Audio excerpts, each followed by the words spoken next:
ایمان لانا، ایمان بنانا، ایمان پہنچانا کافروں تک، اور ایمان بچانا کالجوں یونیورسٹیوں والوں میڈیا والے جو فتنہ و فساد مچا رہے ہیں، یقین کریں ان کے سینے سے ایمان رخصت ہو جاتا ہے۔ اب جو گندی فلمیں دیکھتے ہیں نوجوان، زناکاری بدکاری کی گندی فلمیں دیکھتے ہیں، کیا ان کے سینے میں ایمان بچ جائے گا؟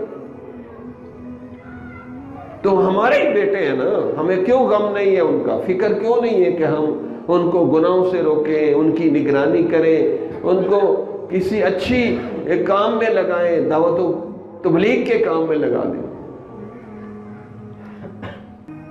تو ایمان پہنچانا، ایمان بچانا، اس وقت ایمان بچانا بہت ضروری ہو گیا ہے، کیونکہ حدیث میں آتا ہے قرب قیامت میں اتنے فتنے ہوں گے کہ انسان صبح کو مسلمان ہوگا، شام کو کافر ہو جائے گا، شام کو کافر ہوگا، صبح مسلمان ہوگا۔ ایسے گندی فلمیں دیکھیں گے، ایسے گندے کام کریں گے کہ سینے سے ایمان نکل جائے گا۔ یہ وہ دور آ گیا ہے کہ ایمان ہی اندر سے نکل جاتا ہے، حتیٰ کہ نماز پڑھنے کو دل نہیں چاہتا، کلمہ پڑھنے کو دل نہیں چاہتا، حتیٰ کہ نبی کے اوپر درود پڑھنے کو دل نہیں چاہتا۔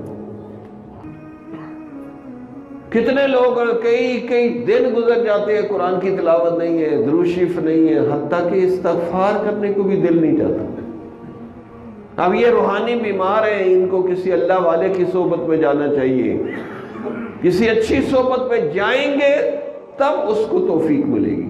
جمال الوجود بذكر الإله وتصفو الحياة